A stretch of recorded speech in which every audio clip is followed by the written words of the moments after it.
Hello అండి, welcome back to my channel. ఎలా ఉన్నారు? బాగున్నారని అనుకుంటున్నాము.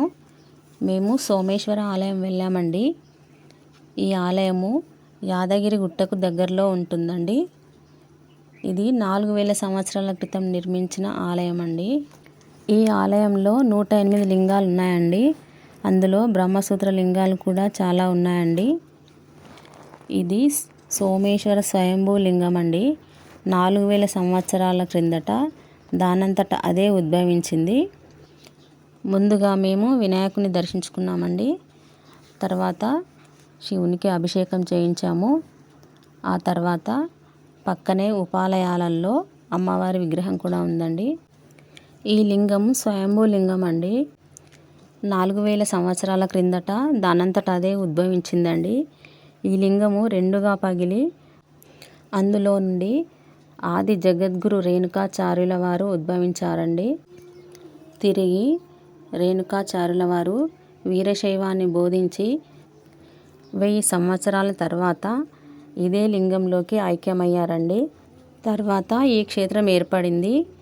మీరు వెళ్ళినప్పుడు ఈ లింగాన్ని బాగా గమనించండి. లింగం 2 భాగాలుగా చీలినట్లుగా ఉంటుంది. ఈ లింగం పై భాగంలో మధ్యలో ఒక గుంట ఉంటుందండి.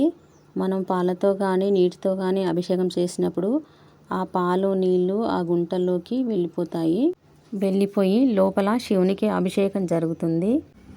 ఇక్కడ 9 మంది నవగ్రహాలు ఉన్నారండి. ఇక్కడ లింగం వెనుక భాగంలో జగద్గురు రేణుకాచార్యుల వారి విగ్రహం ఉంటుందండి. మీరు కూడా వెళ్ళినప్పుడు దర్శించుకోండి. ఈ ఆలయం మొత్తం చూసేలోపు నేను సౌందర్యలహరిలోని 19వ శ్లోకం చెప్తానండి. ఈ శ్లోకాలు మాకు పిఠాపురం ఆకేళ్ళ విజయ మేడం గారు మాకు నేర్పించారండి. మా గురువు గారు. వారికి శతకోటి కృతజ్ఞతలు తెలుపుకుంటూ నేను మీకు ఈ శ్లోకాన్ని చెప్తున్నాను. ముఖం బిందుం కృత్వా కుచయుగమదస్తస్య తదదో హరార్ధం ధ్యాయేద్యో హరమహిషితే మన్మథ కలాం ససద్యః సంక్షోభం నయతి వనితా ఇత్యతి లఘు త్రిలోకీమప్యాశుభ్రమయతి రవీందుస్తనయుగాం. ఇక్కడేనండి ఈ లింగం పై భాగంలో మధ్యలో ఒక హోల్ ఉంటుంది. అందులో మనము అభిషేకం చేసిన నీటిని పాలను పోసినప్పుడు లోపలికి వెళ్ళిపోతాయి. లోపల శివాభిషేకం జరుగుతుంది. ఇవన్నీ 108 లింగాలండి. ఇక్కడే బ్రహ్మసూత్ర లింగాలు కూడా కొన్ని ఉన్నాయి. నా ఛానల్ కొత్తగా చూస్తున్నట్లయితే ఈ వీడియో కూడా నచ్చినట్లయితే సబ్స్క్రైబ్ చేయండి. అలాగే లైక్ చేసి షేర్ చేయండి. ఈ కట్టడాలన్నీ 4000 సంవత్సరాల క్రితం పెద్ద పెద్ద రాతి స్తంభాలతో కట్టారండి. ఇవన్నీ ఇప్పుడు కొన్ని శిథిలమైపోయాయి, కొన్ని మట్టుకు బాగున్నాయి.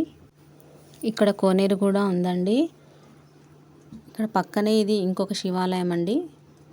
అన్ని నంది విగ్రహాలన్నీ భిన్నమైపోయాయండి. ఇక్కడ అన్ని లింగాలపైన శిలాఫలకాలు చెక్కి ఉన్నాయండి. దగ్గరగా చూస్తే ఏర్పడతాయి. మీరు కూడా కొలనుపాకకు వెళ్ళి సోమేశ్వర లింగాన్ని అలాగే రేణుకాచార్యుల వారిని దర్శించుకొని రండి. ఇది దక్షిణ కాశీ కూడా అని అంటారండి. పంచలింగాలలో ఇది మొదటి లింగం అని అంటారండి. థ్యాంక్స్ ఫర్ వాచింగ్ అండి.